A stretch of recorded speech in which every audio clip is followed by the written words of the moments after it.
Hello students of class ninth. बच्चों, आज मैं आपको केमिस्ट्री का पहला चैप्टर एक्सप्लेन करने जा रहा हूँ। चैप्टर का टाइटल है मैटर इन आवर सराउंडिंग्स, हमारे चारों ओर के पदार्थ। तो आइए शुरू करते हैं। चैप्टर शुरुआत से पढ़ते हुए मैं आपको लाइन बाय लाइन एक्सप्लेन करता हुआ चलूँगा। बेहतर होगा कि आप इस एक्सप्लेनेशन को लेने से पहले ध्यान रखें कि अगर आपने पहले से चैप्टर को पढ़ा हुआ है then you will understood easily. और उसके अलावा अगर आप चाहें तो मेरे वीडियो को यहीं पर रोक दें, पहले जाएं, बुक पढ़ें और दोबारा से मेरा वीडियो देखें। आइए शुरू करते हैं। As we look at our surroundings we see a large variety of things with different shapes, size and textures. Everything in this universe is made up of material which scientists have named matter. हम चारों तरफ बहुत सारी चीज़ें देखते हैं। अपने घर में अगर हम देखें तो सॉलिड, लिक्विड, गैस, यही सारी चीज़ें हमारे चारों तरफ दिखाई देती हैं। उन सारी दिखने वाली चीज़ों में टेबल, कुर्सी, पेन, कॉपी, मेज और बहुत सारे ऑब्जेक्ट्स जो हम यूज़ करते हैं, कई सारे ऑब्जेक्ट, उनके आप बहुत सारे नाम ले सकते हैं। जैसे कि the air we breathe, the food we eat, पत्थर, बादल, तारे, पेड़ पौधे, animals, even a small drop of water और अ पार्टिकल ऑफ सैंड, छोटा सा कोई धूल का भी टुकड़ा हो, कण हो, एवरीथिंग इज़ मैटर। सब कुछ मैटर कहलाता है। हम जो कुछ भी अपने चारों तरफ पाते हैं वो सब कुछ कॉमनली क्या कहलाता है? मैटर।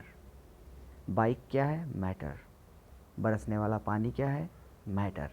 जो खाना हम खाते हैं वो क्या है? मैटर। हमारे मुंह में बहने वाला सलाइवा, हमारी लार, वो क्या है? मैटर। इस दुनिया की हर एक चीज़ मैटर है जो हमें महसूस होती है चारों तरफ। हम गाड़ी पे बैठे होते हैं या घर में फ़ैन को ऑन करते हैं तो हमारी बॉडी पे एयर का टच, हवा का टच महसूस होता है। वो हवा क्या है? Matter. Now we can also see as we look around all the things mentioned above occupy space and have mass. बचपन से हम पढ़ते आ रहे हैं, क्लास 6 से हमारे कोर्स में होता है what is the matter. Matter is the thing which occupies space and have some mass. ये सब आप जानते हैं पहले से, यही बात यहाँ दोहराई गई है। In other words they have both mass and volume. Matter हमेशा उसका कोई ना कोई वज़न होगा और उसमें कोई ना कोई भार होगा। नॉर्मली चीज़ों को पकड़कर आप ये तो जानते ही हैं कि इसका वज़न कम है या ज़्यादा है। अगर आप एयर के वज़न को चेक करना चाहें तो एक खाली बलून को पहले तराजू में रखें और उस बलून में बाद में हवा भर कर उस तराजू में दोबारा से रखें तो आपको अंदाज़ा हो जाएगा कि भरा हुआ बलून में कुछ ना कुछ मास आ जाता है। इट मीन्स हवा में भी मास होता है। तो आगे बढ़ते हैं। Physical nature of matter. Physical nature of matter में सबसे पहले बताया गया है matter is made up of particles. Matter particles का बना हुआ है। सिंपली अगर आप देखें तो आप अपने घर में बहुत सी चीज़ें हैं जिनको आप चेक कर सकते हैं, तोड़ कर देख सकते हैं। जैसे आप अगर ध्यान से देखें, एक चौक का टुकड़ा ले लें या बाहर से मिट्टी का थोड़ा सा हिस्सा टुकड़ा लेकर आएँ और उसको आप तोड़ दें तो मिट्टी का ढेला छोटे बड़े टुकड़ों में टूट जाएगा। उसमें से एक छोटा टुकड़ा लें, उसको तोड़ दें। इसी तरह से आप छोटे से छोटे टुकड़े को और ब्रेक करते चले जाएं। लास्ट में क्या होगा कि बहुत छोटे छोटे पार्टिकल्स, धूल जिसे कहते हैं हम, हमें वो मिल जाएगी और उसे हम अब अपने हाथों से नहीं तोड़ सकते हैं। इट मीन्स कि अगर हमने किसी भी चीज़ को तोड़ा और उसके कई सारे पार्टिकल्स छोटे छोटे बनते चले गए, इसका मतलब हम जहाँ तक सक्षम हैं, जिस लिमिट तक हम एबल हैं उसको तोड़ सकने के लिए, हमने उसको तोड़ा। उसके आगे भी हम उसको तोड़ सकते हैं। इसका मतलब मैटर जो है, कोई भी चीज़, वो बहुत ही छोटे छोटे स्मॉल पार्टिकल्स से मिलकर बना है और those particles are so much small, so small that we can't imagine, that we can't see. तो आगे बढ़ते हैं। जैसा कि आपकी बुक बता रही है, for a long time to schools of thought prevailed regarding the nature of matter. One school believed matter to be continuous like a block of wood, whereas the other thought that matter was made up of particles like sand. बहुत लंबे समय से ये दो बातें चली आ रही थी। पहली चीज़ कि जो मैटर होता है वो अपने आप में एक बड़ा सा टुकड़ा सा सॉलिड सा होता है। कोई भी चीज़ हो, अगर प्लास्टिक की कुर्सी है तो ये जो प्लास्टिक है ये पूरी की पूरी प्लास्टिक ही है। ऐसा नहीं है कि प्लास्टिक के छोटे छोटे छोटे टुकड़े आपस में जुड़े हुए हैं, ऐसा कुछ नहीं है। जबकि दूसरा थॉट ये कहता है कि नहीं, इस दुनिया की कोई भी चीज़ हो, भले ही वो हमारी अर्थ हो, चाँद हो, कोई भी चीज़ हो, वो स्मॉल पार्टिकल से ही मिलकर बनी हुई है। तो इन दो थॉट्स पर काफ़ी बहस भी शुरुआत में हुई, उस पर काफ़ी एक्सपेरिमेंट हुए और बाद में उसका रिजल्ट भी आया। आगे बढ़ते हैं। Let us perform an activity to decide about the nature of matter. चलिए, आपकी बुक आपको एक्टिविटी के थ्रू बताना चाहती है कि मैटर कैसा है, वो पूरी तरह से थ्रूली एक ब्लॉक है या फिर वो स्मॉल पार्टिकल से मिलकर बना हुआ है। तो यहाँ पर एक एक्टिविटी है, मैं उसको सिंपली एक्सप्लेन कर रहा हूँ। कहा गया है कि आप सपोज़ करिए कि एक बीकर है और उस बीकर को उसमें आपने थोड़ा सा पानी भर दिया है और आपके पास कुछ ऐसी मशीनरी है जिसकी वजह से आप पानी के छोटे छोटे मॉलिक्यूल्स को देख पा रहे हैं, और उस पानी में आपने थोड़ा सा नमक घोल दिया है और कांच की एक छड़ी से उसको स्टीयर किया ताकि धीरे धीरे उसमें नमक घुल जाए। और ऐसा आप अपने घर में भी कर सकते हैं। एक गिलास पूरा भरा हुआ पानी लें और उसमें करीब आधा चम्मच के आसपास चीनी या आधा चम्मच के आसपास नमक आप घोलें और धीरे धीरे घोलते रहें। आप देखेंगे कि जब नमक या चीनी पूरी तरह से घुल चुका होगा तो उस ग्लास में जो वाटर था ना, उसका लेवल जो पहले था वही बाद में रहेगा। इसका मतलब चीनी या नमक वाटर के अंदर कहीं ना कहीं पूरी तरह से गायब या डिज़ोल्व हो गया है। तो ऐसा कैसे हुआ होगा? इसका मतलब यही है सिंपली कि अगर वाटर पूरी तरह से एक पूरा टुकड़ा होता, उसके अंदर कहीं पर भी कोई जगह ना होती, तो वो चीनी उसके अंदर खोई ना होती, वो नमक उसके अंदर घुला हुआ ना होता। इट मीन्स वाटर के छोटे छोटे पार्टिकल्स होते होंगे और चीनी के जो पार्टिकल्स हैं वो उन्हीं वाटर के पार्टिकल्स के बीच में, जो उनके बीच में थोड़ा बहुत स्पेस होगा, जगह होगी, उनमें जा कर के फिक्स हो गए। ऐसे समझ लीजिए जैसे कि आपने ईंट दो ईंटें करके एक लंबा सा पिलर बनाया, ऐसे ही ईंटें रखते हुए, और उसके बीच में 2-3 मुट्ठी बालू डाल दीजिए, तो आप उसके अंदर बालू अपने आप कहीं ना कहीं फिक्स हो जाएगी जा कर के, और ना ही उस ईंटे का जो बल्क आपने बनाया है उसके शेप और साइज़ में कोई अंतर नहीं होगा, वो बालू दराज़ों में कहीं ना कहीं फंस जाएगी। तो ऐसे ही समझ लीजिए कि वाटर के छोटे छोटे पार्टिकल्स जिनके बीच में नमक या चीनी के पार्टिकल्स फिक्स हो जाते हैं। तो अब तो हम समझ गए कि उन दो बातों में, जिसमें कहा गया था कि जो मैटर होता है वो थ्रूली बना हुआ पूरा सब्सटेंस होता है और उसके पार्टिकल्स नहीं होते हैं, ये बात बिल्कुल गलत है। कोई भी मैटर हो उसके पार्टिकल्स होते हैं। तो अब तो हम ये जान चुके हैं कि इसके पार्टिकल्स होते हैं, तो हम आइए उन पार्टिकल्स के बारे में जानते हैं। सेकेंड पार्ट कहता है how small are these particles of matter. ठीक है, अगर मैटर के पार्टिकल्स हैं तो ये पार्टिकल्स कितने छोटे होते हैं। चलिए आगे बढ़ते हैं और देखते हैं। इन पार्टिकल्स को कहते हैं कि ये कितने स्मॉल हो सकते हैं। तो नेक्स्ट पेज पर आते हैं, पेज नंबर 2 पर, और पहला पैराग्राफ उसका स्टार्ट करते हैं। The experiment shows that just a few crystals of potassium permanganate can color a large volume of water, about 1 liter, about 1000 liters, sorry. So we conclude that there must be million of tiny particles in just one crystal of potassium permanganate which keep on dividing themselves into smaller and smaller particles. आपके इस paragraph के ऊपर एक activity दी गई है जिसमें दिखाया गया है कि पोटेशियम परमैंगनेट, जो कि एक नमक के जैसा, जैसे हमारे घर में काला नमक होता है उसके जैसा एक टुकड़ा होता है जिसे हम क्रिस्टल बोलते हैं, और उस क्रिस्टल को अगर हम अपने घर की बाल्टी में अगर साइकिल के एक छर्रे के बराबर का मैग्नेट उसमें घोलते हैं तो पूरी बाल्टी का कलर जो होगा वो ब्राउनिश रेडिश ब्राउन हो जाता है। तो इसका मतलब उस एक क्रिस्टल में कितने सारे पार्टिकल होंगे जो उस बाल्टी के अंदर, या आप उससे भी बड़ा बर्तन हो उसमें पानी भरा हो उसके अंदर पूरी तरह से घुलकर और पानी के एक एक पार्टिकल के साथ थ्रूली अटैच हो जाता है। तो हम समझ सकते हैं कि ये पार्टिकल्स तो बहुत छोटे होंगे। मैंने शुरुआत में ही कहा था कि particles of matter are so small that we can't imagine। चलिए आगे बढ़ते हैं। यहाँ पर एक ब्लॉक में लिखा हुआ the particles of matter are very small, they are small beyond our imagination.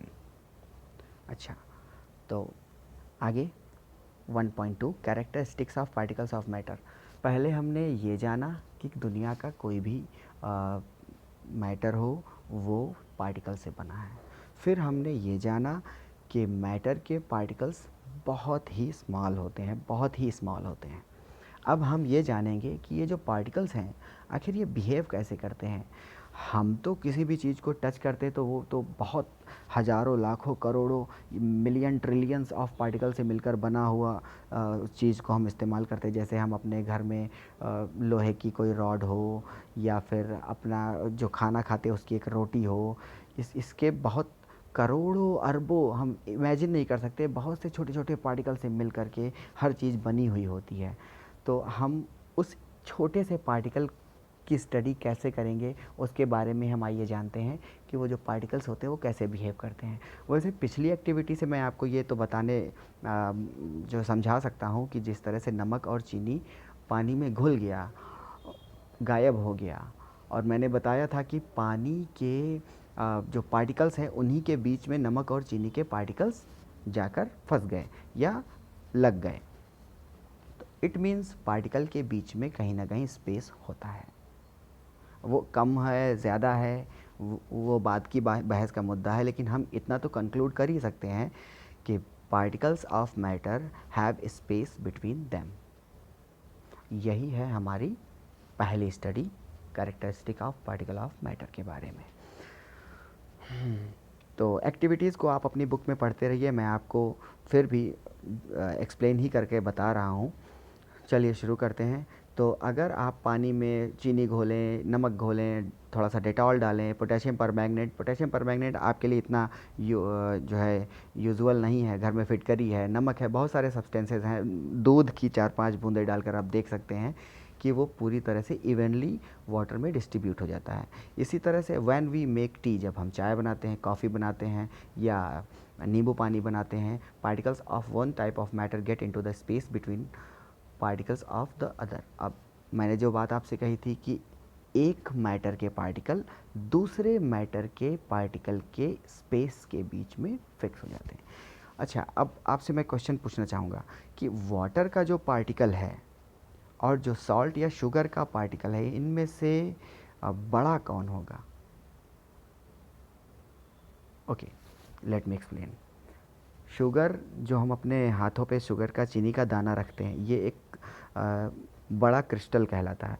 और हम देखेंगे, अगर आप घर में चेक करना चाहें, चीनी को या नमक को या इसी तरह से कांच को, बहुत सारी चीज़ें ऐसी हैं जिसके ये कॉमन एग्जांपल मैं आपको दे रहा हूँ। इनको अगर आप पीसेंगे, कितना भी ज़्यादा आप इनको पीसेंगे, ये कभी पाउडर्ड फॉर्म में नहीं होंगे, ये हमेशा क्रिस्टलाइन होते हैं। साइंस की लैंग्वेज में क्रिस्टलाइन का मतलब होता है दरदरे, जिनमें जिनके पार्टिकल हम महसूस कर सकें। अगर उनको हम चुटकी में उठाएंगे, नमक है उसको कितना भी पीसिए आप, उसको जब आप चुटकी में उठाएंगे तो वो दरदरा सा होगा। तो कोई भी चीज़ जिसमें इस तरह का नेचर हो उसको हम कहते हैं क्रिस्टलाइन नेचर, और उस एक पार्टिकल को, उस छोटे से पार्टिकल को हम कहते हैं क्रिस्टल। तो जो हम चीनी या नमक अपनी हथेली पर रखते हैं, देखते हैं, या हमारे घरों में चीज़ें हैं, वो क्रिस्टल है। वो क्रिस्टल के अंदर उस शुगर के या उस पर्टिकुलर सॉल्ट के करोड़ों, मिलियंस, बिलियन, ट्रिलियंस, क्वाड्रिलियंस, बहुत सारे स्मॉल स्मॉल पार्टिकल्स होते हैं। और जब हम उसे पानी में घोल देते हैं, वो सारे के सारे स्मॉल पार्टिकल्स जो होते हैं वो वाटर में थ्रूली फ्री हो जाते हैं। अब वो छोटा छोटा स्मॉल पार्टिकल वाटर के छोटे छोटे स्मॉल पार्टिकल के बीच में जाकर फिक्स हो जाते हैं। तो इट मीन्स वाटर का पार्टिकल नमक या चीनी के पार्टिकल से बड़ा होगा, कम से कम इतना तो जितने जो है उसके बीच में वो फिक्स हो सके, सॉल्ट या शुगर का पार्टिकल, इतना बड़ा तो वाटर का पार्टिकल होता ही है। खैर आगे बढ़ते हैं। Particles of matter are continuously moving. अब ये बात समझने वाली है कि किसी भी मैटर के जो पार्टिकल्स हैं वो कॉन्टिन्यूसली मूव करते रहते हैं। अब आप सोच रहे होंगे कि दुकानदार के पास लोहे का जो मेज़रमेंट होता है 1 किलो, 100 ग्राम, 50 ग्राम, ये तो मैटर का बना है और इसमें मिलियन पार्टिकल्स होंगे, और यहाँ पे कहा जा रहा है कि पार्टिकल्स हमेशा मूव करते रहते हैं, जबकि हमारे घर में बहुत सारी सॉलिड चीज़ें हैं, या वो जो मेज़रमेंट है वो हमेशा से उसकी दुकान में, कभी भी उसके शेप साइज़ कहीं भी उसका कोई बदलाव नहीं दिखता है। तो इस मूवमेंट को हम कैसे कह सकते हैं कि ये पार्टिकल्स मूव करते रहते हैं। चलिए आगे पढ़ते हैं। Particles of matter continuously moving, that is they possess what we call the kinetic energy। कोई भी चीज़ जब मूव करती है, moving body has a energy is called kinetic energy. कोई भी मूव करने वाली बॉडी के पास एनर्जी होती है। सपोज़ आप ऐसे समझिए, अगर आप खड़े होकर किसी दीवार पे धक्का मारें तो आप कुछ अपनी ताकत उस पर इस्तेमाल करेंगे, लेकिन आप दौड़ के आकर उस दीवार पर धक्का लगाएं तो वो दीवार काफ़ी ज़्यादा फोर्स महसूस करेगी।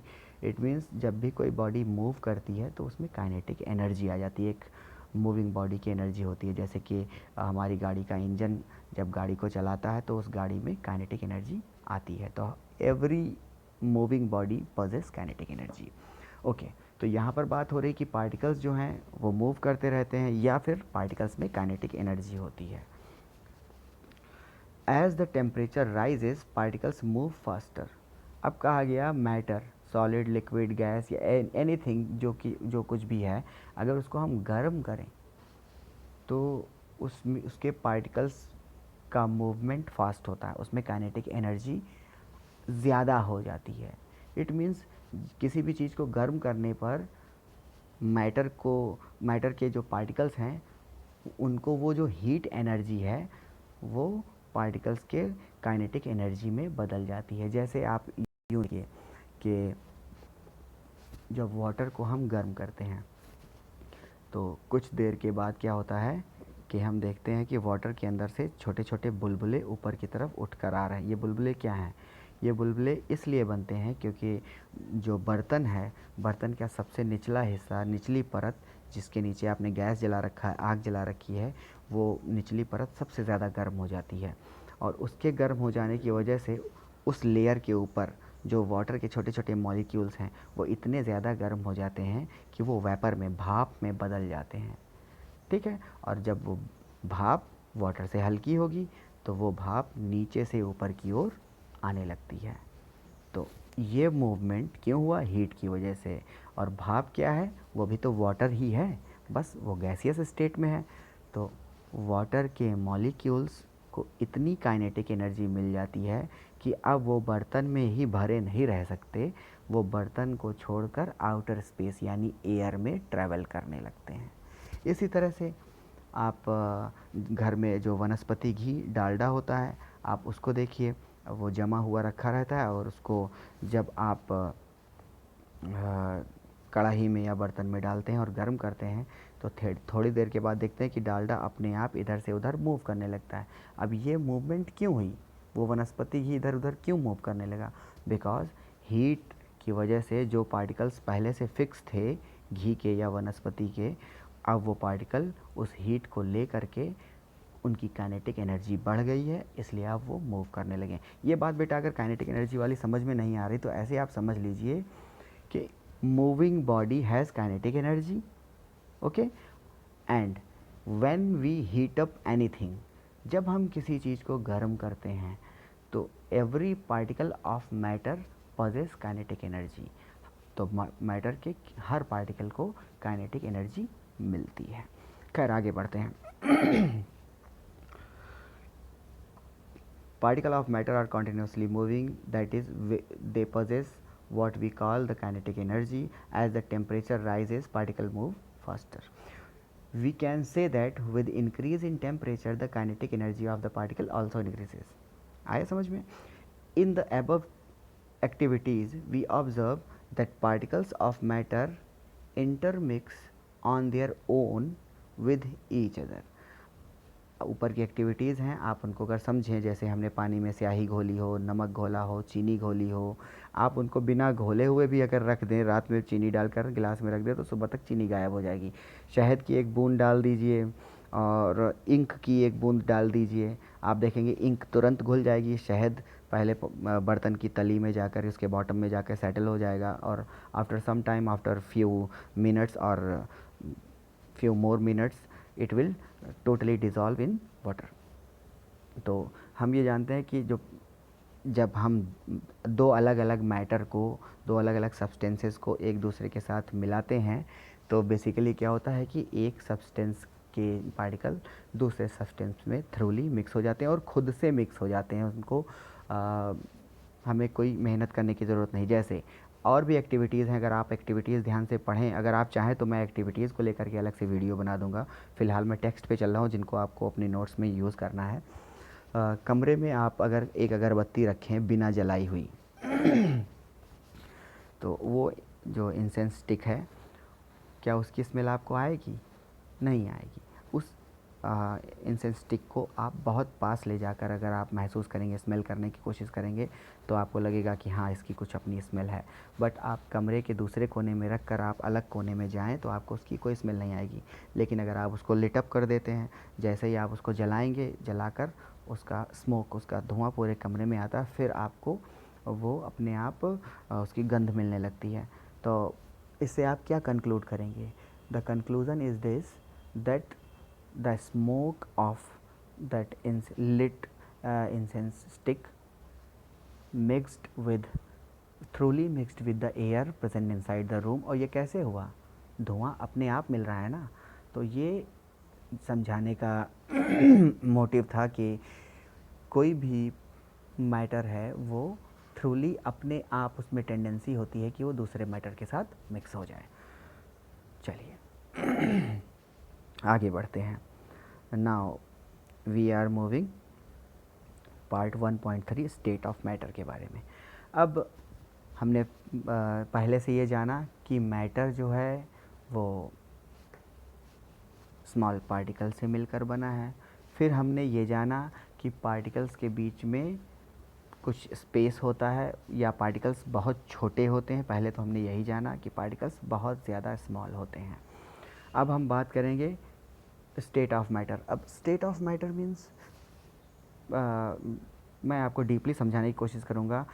कई स्टूडेंट्स मुझसे क्वेश्चन पूछ चुके हैं कि sir, India has kind of state, UP एक स्टेट है, तो स्टेट और यहाँ पर मैटर का स्टेट, इस वर्ड में कुछ डिफरेंस जो आप बता सकें। तो देखिए, स्टेट का मतलब होता है अवस्था।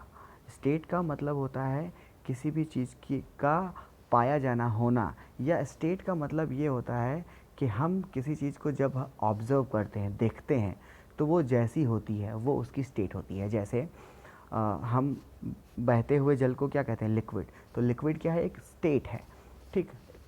जो किसी चीज़ की बनावट है, जैसे हम पहाड़ को देखते हैं तो पहाड़ क्या है? उसका फिक्स्ड शेप, रिजिड बॉडी, एकदम सॉलिड होता है वो। तो हम क्या कहते हैं? ये एक स्टेट है इसकी, किसी चीज़ की प्रेजेंस, मौजूदगी। तो मैटर क्या है? वो कितने तरह से मौजूद है हमारे चारों तरफ। तो there are 3 state of matter basically we know, solid, liquid and gas. तो हम उनको डिफ़ाइन करते हैं। सबसे पहली बात आती है सॉलिड स्टेट की, और मैं पैराग्राफ नहीं पढ़ रहा हूँ, इतना तो आप पढ़कर खुद जान सकते हैं।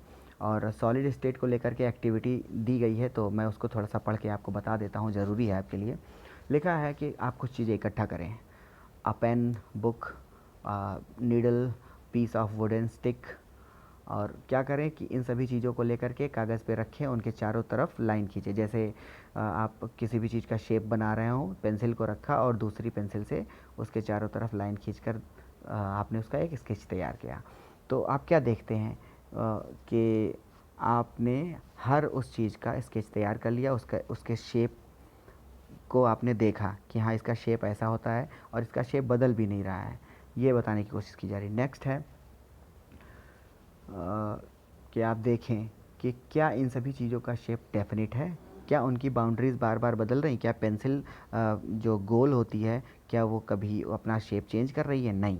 It means solid never changes their shape without any mechanical work. मतलब कोई सॉलिड रॉड है वो अपने आप अपना शेप नहीं चेंज करेगी जब तक उस पर कोई काम ना किया जाए, उसे गर्म करके पिघलाया ना जाए, उसके तोड़ तोड़ कर एक पतली मोटी चद्दर में ना चेंज किया जाए। तो यही समझाने की कोशिश है। नेक्स्ट है कि अगर हम उनको तोड़ दें, जैसे आपने एक लकड़ी ली और उसको तोड़ दिया और तोड़ने के बाद उसको उसी पॉइंट पर जहाँ से वो टूटे थे वहाँ पर टच कराया, क्या वो फिर से जुड़ जाते हैं? आप कहेंगे नहीं, नहीं जुड़ते हैं ना। तो अब आप ऐसे अंदाज़ा लगा लीजिए कि बहुत सारी सॉलिड स्टेट ऐसी है जिसको देखकर आप कंफ्यूज हो जाएंगे कि ये सॉलिड हैं या नहीं है। जैसे आपसे पूछा जाए स्पंज, स्पंज तो आप जानते होंगे ना। स्पंज ना हो तो आप कॉटन का कपड़ा ले लीजिए, वो सॉलिड है या लिक्विड? तो आप, या गैस। तो अगर आप कपड़े को तोड़ दीजिए, फाड़ दीजिए और फाड़ने के बाद जहाँ से कपड़ा फटा था उसको वैसे ही वापस टच कराइए, क्या उस टच कराने मात्र से वो आपस में जुड़ जाएंगे? नहीं जुड़ेंगे। तो this is the basic property of solid. If they are broken they can't refix, दोबारा नहीं मिल सकते वो। ओके।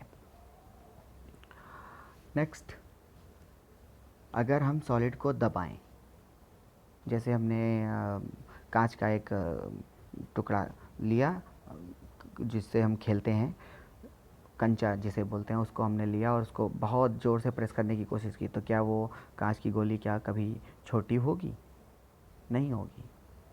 इसी तरह से हम बहुत सारे सॉलिड ऑब्जेक्ट को है, अगर उनको हम प्रेस करें, दबाने की कोशिश करें तो उनका शेप बदल सकता है, वो टूट सकते हैं, ये हो सकता है। लेकिन हम ये नहीं कह सकते हैं कि उनका साइज़ छोटा या बड़ा हो जाए। देखिए शेप और साइज़ में डिफरेंस है। साइज़ का मतलब होता है कि कितना ज़्यादा स्पेस वो घेर रहा है, और शेप का मतलब होता है उसकी बनावट कैसी है। जैसे सिक्का भी गोल होता है, रोटी भी गोल होती है ना। दोनों का साइज़ अलग है, दोनों का शेप क्या है? सर्कुलर। तो शेप और साइज़ का डिफरेंस समझिएगा। Next, all the above are example of solids. We can observe that all these, कौन सी चीज़ें? यही जो आपने ले रखा है, pen, book, needle, piece of wooden, उन्हीं के बारे में बात की जा रही है कि ये जो सारी चीज़ें हैं इनका डेफिनेट शेप होता है, इनकी जो बाउंड्रीज़ होती हैं, इनके जो किनारे होते हैं वो फिक्स होते हैं, ना छोटे होते हैं ना बड़े होते हैं, और इनका जो वॉल्यूम है, जगह घेरना, कितनी जगह वो घेर रहे हैं, वो भी फिक्स होता है। वॉल्यूम भी इनका फिक्स होता है। इस बात को आप अच्छे से नहीं समझ पा रहे होंगे, जब मैं लाइव क्लास लूँगा आपकी तो मैं आपको दोबारा एक्सप्लेन करूँगा, या अगर आप अच्छे से समझ पा रहे हैं तो बहुत अच्छी बात है। Volume means acquire space. जैसे किसी भी एक गिलास है, एक खाली गिलास का के अंदर कितनी हवा भर सकती है? जितना हवा वो गिलास भर सकता है। It means the capacity of any vessel is called volume. तो जो सॉलिड है उसका वॉल्यूम फिक्स रहता है। अगर हम मिट्टी के एक टुकड़े को ईंट के शेप में चेंज कर दें तो उसका वॉल्यूम मेज़र करें, उसके बाद उसी ईंट को पीस पीस कर बारीक पाउडर में चेंज कर लें, फिर उसका वॉल्यूम चेक करें। इस तरह से हम उसके अलग अलग छोटे छोटे टुकड़े भी कर दें, सबका कलेक्टिव वॉल्यूम जो होगा सेम आएगा। इसका मतलब होता है कि जो सॉलिड है उसका वॉल्यूम फिक्स होता है, उसका शेप साइज़ कुछ भी हम बदलते जाएं उसका वॉल्यूम हमेशा फिक्स्ड ही रहेगा। नेक्स्ट, कहा जा रहा है कि सॉलिड में break under force but it is difficult to change their shape so they are rigid. Solid जो होते हैं उन्हें ताकत लगाकर तोड़ा जा सकता है, और फिर उनके शेप को अगर हम चेंज करना चाहें तो वो थोड़ा सा कठिन होता है क्योंकि वो रिजिड होते हैं, हार्ड होते हैं। Okay, the first point, consider the following. A point, what about a rubber band. अगर हम रबर बैंड के बारे में बात करें तो रबर बैंड भी एक तरह का सॉलिड है, बस उसको ईज़िली हम उसके साइज़ या शेप को चेंज कर सकते हैं। ईज़िली हम देखते हैं कि उसको खींचेंगे तो वो पतला हो जाता है, और ज़्यादा उसको लिमिट से बाहर खींच देंगे तो वो भी टूटेगा, और उन टूटे हुए हिस्सों को हम दोबारा जोड़ेंगे तो वो रिजॉइन रीफिक्स नहीं होगा। This is the basic property of solid. What about a sponge. मैंने स्पंज की बात की थी कि स्पंज क्या होता है। स्पंज के अंदर छोटे छोटे पोर्स होते हैं जिसमें हवा भरी रहती है। जब हम स्पंज को दबाते हैं तो उसमें से सारी एयर चली जाती है, और जब हम उसे छोड़ देते हैं तो उसमें वह एयर अपने आप वापस आ जाती है। इसलिए स्पंज जो होता है वो हमें गद्देदार महसूस होता है। हम चाय के साथ ब्रेड खाते हैं, और ब्रेड क्या है, सॉलिड है ना। अगर हम ब्रेड के अंदर छोटे छोटे स्पेस ना हो तो हम उसको डिप करेंगे तो उसमें अंदर चाय या दूध अपने आप नहीं जा सकता। हम ब्रेड की जगह पे कोई और सॉलिड चीज़ को डिप करेंगे तो उसमें वो चाय या दूध नहीं जाएगा। क्यों? क्योंकि उसके अंदर वो एयर स्पेस नहीं है। तो अगर आप चाहें तो किसी भी ब्रेड को थोड़ा सा गीला करके और उसको उसके शेप को चेंज करके एक छोटी सी बॉल बना के आप धूप में सुखा लें, उसके बाद उसे कंप्रेस करने की कोशिश करें तो वो कंप्रेस नहीं होगा। इट मीन्स वो सॉलिड है। तो सॉलिड कई तरह के हो सकते हैं। यही बताने की कोशिश की आप कंफ्यूज ना हो कि रबर सॉलिड है कि नहीं है, या फिर स्पंज सॉलिड है कि नहीं है। वो भी सॉलिड ही है, बस वो इजीली कंप्रेसिबल है, इजीली उनका शेप और साइज़ चेंज किया जा सकता है। We observe that liquid have no fix shape. हम जानते हैं कि लिक्विड का कोई फिक्स शेप नहीं होता। लिक्विड को आप ग्लास में भर दीजिए, ग्लास के जैसा शेप आएगा। जैसे आप पानी को ग्लास में भर के जमाएं और बर्फ़ निकाल लें तो बर्फ़ का शेप कैसा होगा, ग्लास के जैसा।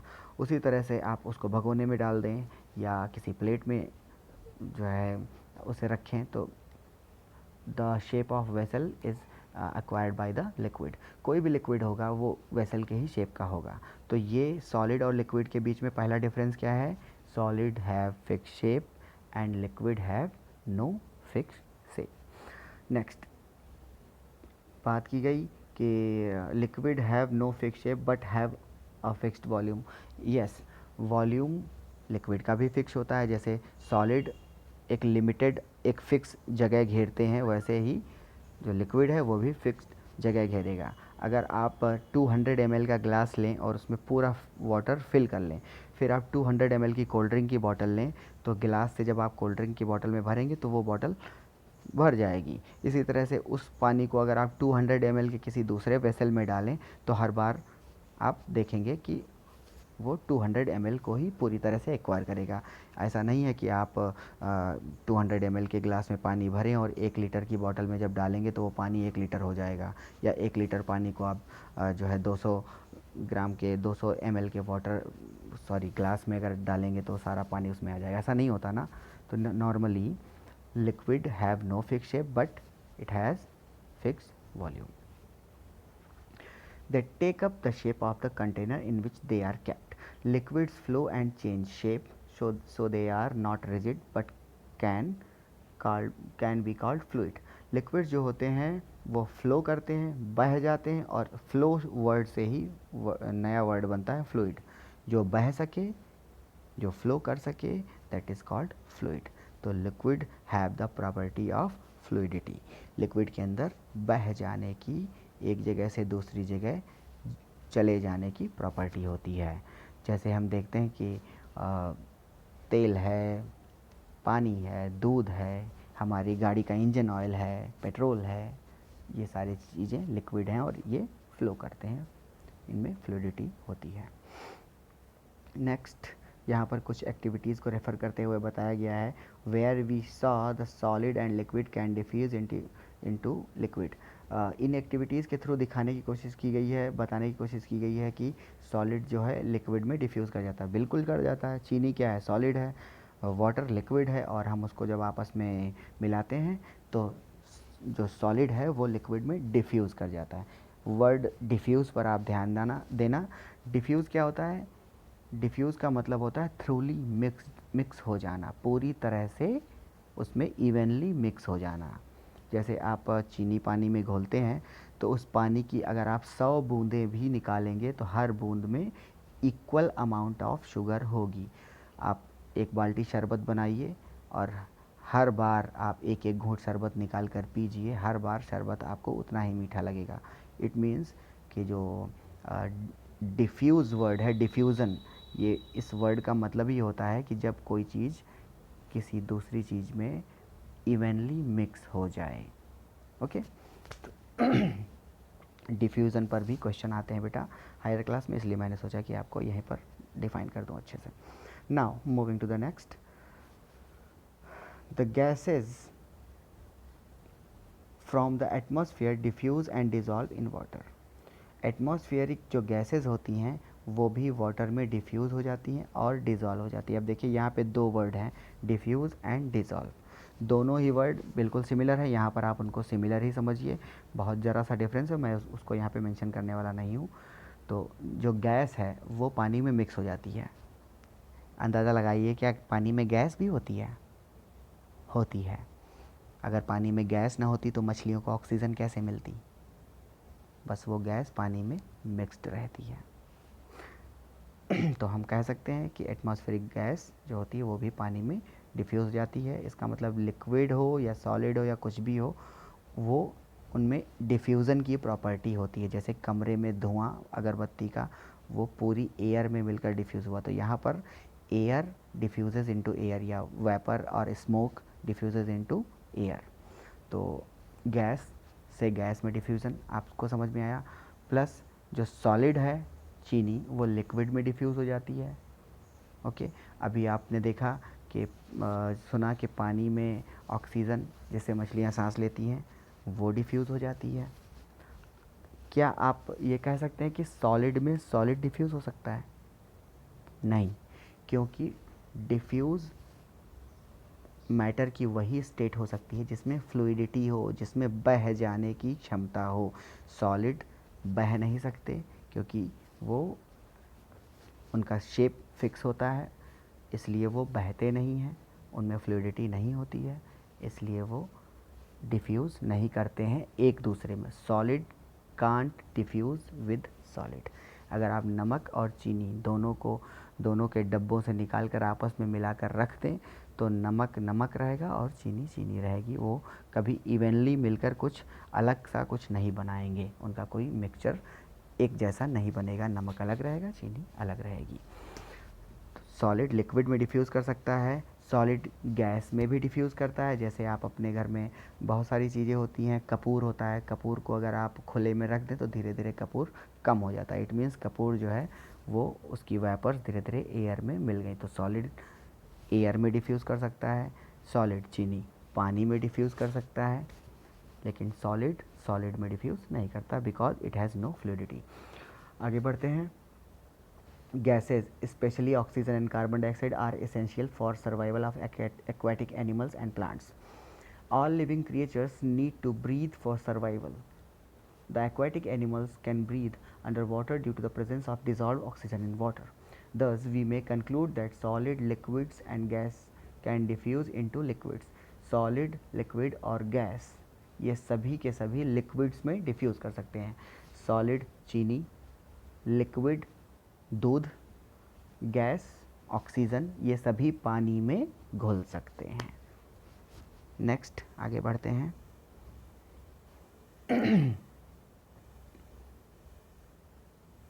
समझने की कोशिश करेंगे। The rate of diffusion of liquid is higher than that of solid. Liquid बहुत जल्दी डिफ्यूज़ होता है, जो सॉलिड है वो देर से डिफ्यूज़ होता है। समझने की कोशिश ऐसे कीजिए जैसे कि आप चीनी का एक दाना लीजिए और एक चम्मच पानी हो और उसमें डाल दीजिए और देखिए कितनी देर में चीनी घुलेगी। और उसी एक चम्मच पानी में दूध की एक छोटी सी बूंद डाल के देखिए तो वो दूध तुरंत मिल जाएगा। या एक बाल्टी लीजिए, उसमें थोड़ी सी इंक डालिए, इंक लिक्विड है और वो इवनली बहुत जल्दी डिफ्यूज़ हो जाएगी। लेकिन अगर आप उसी जगह पर कोई सॉलिड चीज़ उसमें डालेंगे, नमक का बड़ा टुकड़ा या फिटकरी का बड़ा टुकड़ा उसमें डालेंगे तो बहुत टाइम लगेगा उसको उसमें डिफ्यूज़ होने में। तो liquids are easily diffusible than solid, यह बताने की कोशिश की गई। द गैसियस स्टेट, तो लिक्विड के बारे में हम जान चुके हैं, सॉलिड का शेप फिक्स होता है, वॉल्यूम फिक्स होता है, लिक्विड का शेप फिक्स नहीं होता है, वॉल्यूम फिक्स होता है। अब बात करते हैं गैसेस की, देखते हैं। Have you ever observed a balloon seller filling a large number of balloons from a single cylinder of gas? Inquire from him, उससे जाकर पूछिए, how many balloons is he able to fill from one cylinder. उसके पास जो cylinder है उसमें जो gas है उस एक सिलेंडर के साइज़ को आप देखिए और खूब सारे बलून जो भरे हुए हैं हवा से उनके साइज़ को देखिए। तो आप अंदाज़ा लगाइए कि उस सिलेंडर के अंदर जिसका साइज़ अगर देखा जाए तो 4-5 बलून के साइज़ के बराबर मिलाकर हो जाता है, लेकिन जो सिलेंडर है उससे हम 100, 200, 500 या उससे भी ज़्यादा गुब्बारे वाला फुलाकर हमें दे सकता है। तो how is it is possible, देखते हैं, यही समझाने की कोशिश की गई है। तो मैं यहाँ पर एक एक्टिविटी जो कि आपके लिए ज़रूरी है मैं उसको यहाँ इंक्लूड कर रहा हूँ। बेटा आप इस चैप्टर की सारी एक्टिविटीज़ को ज़रूर पढ़ेंगे। मैं फ़िलहाल इस चैप्टर को ही एक्सप्लेन कर रहा हूँ और आपकी लैंग्वेज में एक्सप्लेन कर रहा हूँ कि अच्छे से आपको समझ में आ जाए। और नेक्स्ट वीडियो जो मेरा होगा, अभी चैप्टर का कुछ पार्ट मैं ले रहा हूँ, अगर शायद अगला 2 या 3 वीडियो लगेंगे चैप्टर मुझे कंप्लीट करने में। तो सबसे पहले मैं इसके टेक्स्ट को पढ़ा रहा हूँ। नेक्स्ट वीडियो जो मेरा आएगा वो इसके क्वेश्चन आंसर्स को क्वेश्चंस के आंसर मैं दूंगा। और फ़िलहाल देखते हैं इस एक्टिविटी को। एक्टिविटी कहती है कि take 300 ml syringes and close their nozzles by rubber cork। हमने जो इंजेक्शन लगाने वाली सिरिंज होती है उसको बहुत यूज़ किया होगा, पानी भर के पिचकारी की तरह बहुत उससे खेला होगा। तो आप क्या करिए कि 3 सिरिंज ले लीजिए, तीनों सिरिंजेस को आगे से बंद करना है आपको। पहले उसका पिस्टन निकाल लीजिए, जो आगे पीछे होता है उसको आप निकाल लीजिए, फिर सिरिंज के मुंह को बंद कर दीजिए। बंद करने के बाद एक सिरिंज में आप चॉक का पाउडर, मिट्टी या कुछ भी सॉलिड, नमक भर सकते हैं, जैसा कि सॉलिड आपके घर में, या मिट्टी भर सकते हैं, देख सकते हैं आप। दूसरी सिरिंज में आप क्या कीजिए कि ऑयल, पानी, कोई लिक्विड भर दीजिए।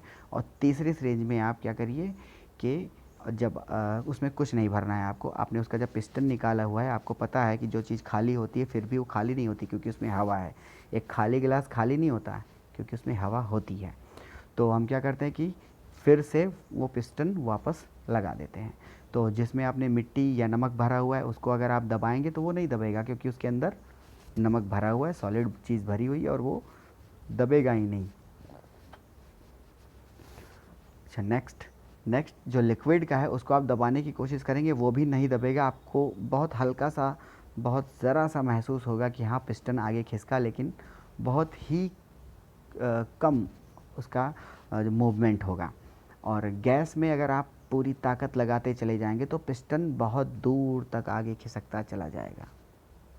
अब इस चीज़ को आप ध्यान से सोचिए। आपने पढ़ा हुआ है कि मैटर छोटे छोटे पार्टिकल्स का होता है, आपने ये भी पढ़ा हुआ है कि मैटर के बीच में स्पेस होता है। सॉलिड के पार्टिकल्स के बीच में स्पेस बहुत कम होता है। वो जितने स्पेस में पहले से मौजूद हैं वही स्पेस उनके लिए बहुत ही कम है। तो उसके पार्टिकल्स जो होते हैं उनके पास ज़्यादा स्पेस नहीं होता है, इसीलिए सॉलिड का शेप फिक्स होता है, वो मूव भी नहीं कर पाते। लिक्विड के जो पार्टिकल्स होते हैं उनका शेप फिक्स नहीं होता है क्योंकि पार्टिकल्स थोड़ा बहुत सॉलिड के कंपैरिजन में थोड़ा ज़्यादा मूव कर सकते हैं, इसलिए उसका जो इंजेक्शन का पिस्टन है सिरिंज का वो थोड़ा सा मूव करते हुए दिखेगा। वाटर या कोई भी लिक्विड होता है उसमें थोड़ी सी कंप्रेसिबिलिटी ज़रा सी नज़र आती है, सॉलिड में तो नेग्लिजिबल होती है।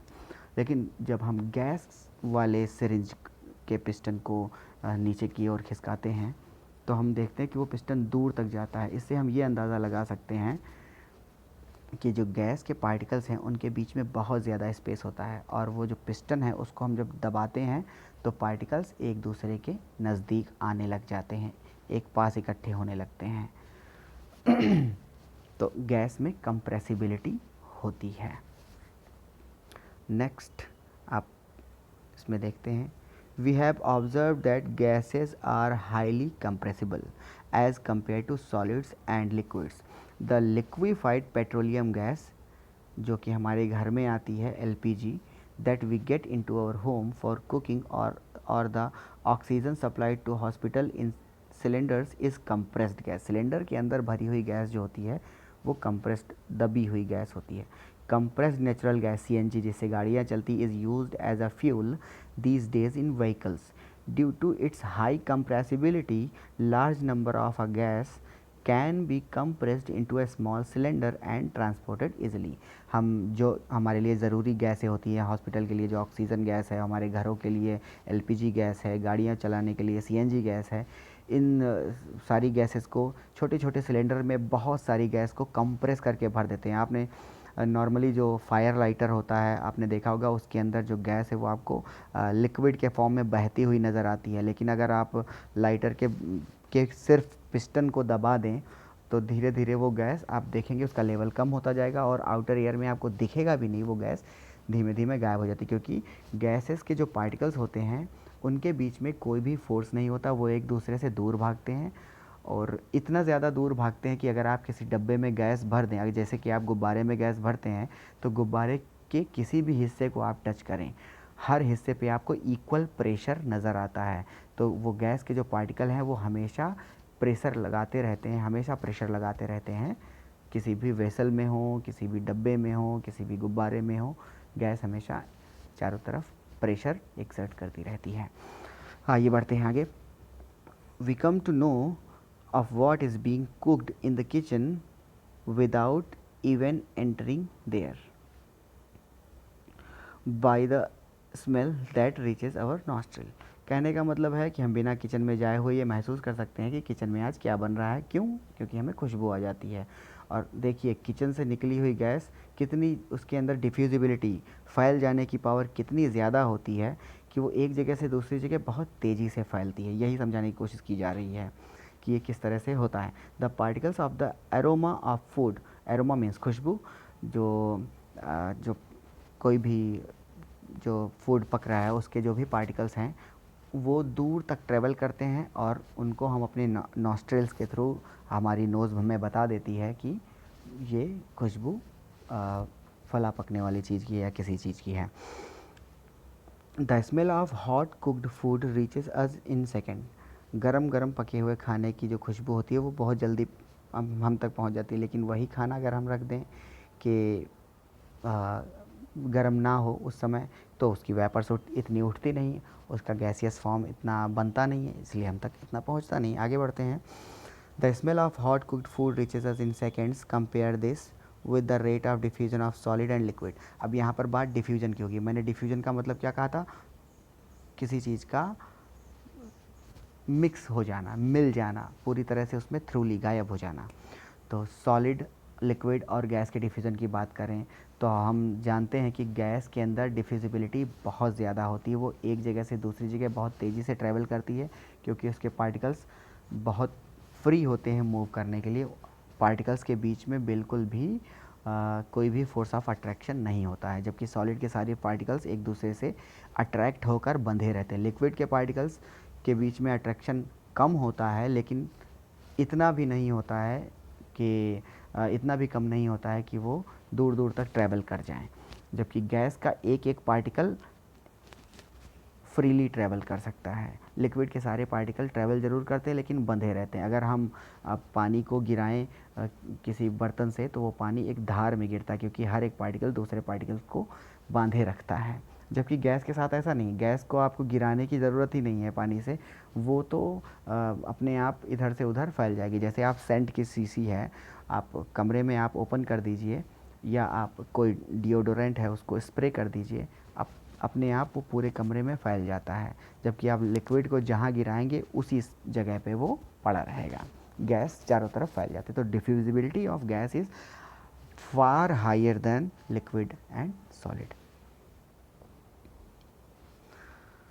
नाउ अब आपके सामने है बहुत सारे क्वेश्चंस, इनके बारे में आप पहले सोचिए और जो क्वेश्चंस आपको समझ में नहीं आते हैं आपके पास मेरा कांटेक्ट है, आप मुझे मैसेज करें।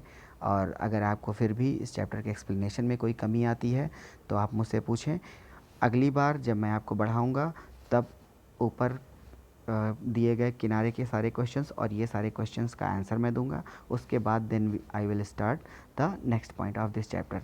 The next point will come, can matter change its state, क्या मैटर अपनी अवस्था को बदल सकते हैं? आप जानते हैं कि बदल सकते हैं। खैर, अब हम देखेंगे इसको नए वीडियो में नए एक्सप्लेनेशन के साथ। Okay, take care. और बेटा, इस चैप्टर के नोट्स बनाने में अगर आपको कोई प्रॉब्लम है, बिकॉज आप अभी 8th क्लास से 9th क्लास में आए हैं, इसलिए आपको शायद हो सकता है कि नोट्स कैसे बनाए जाएं इस तरह की कोई दिक्कत हो। तो अगर ऐसी कोई प्रॉब्लम है तो आप बिल्कुल मुझसे कांटेक्ट करें, मैं आपको बताऊंगा कि किस तरह से आपको इसके नोट्स बनाने हैं। क्वेश्चन आंसर टाइप राइटिंग नहीं करनी है आपको। आप पिछले क्लासेस में जैसे साइंस के क्वेश्चंस लिखते थे और उसके आंसर्स लिखते थे, एक्सरसाइज सॉल्व करते थे, वैसा सेम नहीं होना है। इस बार आपको खुद चैप्टर पढ़ना है, चैप्टर के इंपॉर्टेंट पॉइंट्स जो हैं उनको लर्न करना है और उनको अपनी टेक्स्ट कॉपी में लिखना है। ओके, इसके अलावा अगर कोई समस्या हो आप तो आप हमसे मिल सकते हैं ऑनलाइन, या भी आप चाहें तो वो मुझे व्हाट्सएप के थ्रू बताएं और मैं इसका सोल्यूशन आपको दूंगा। Okay, take care.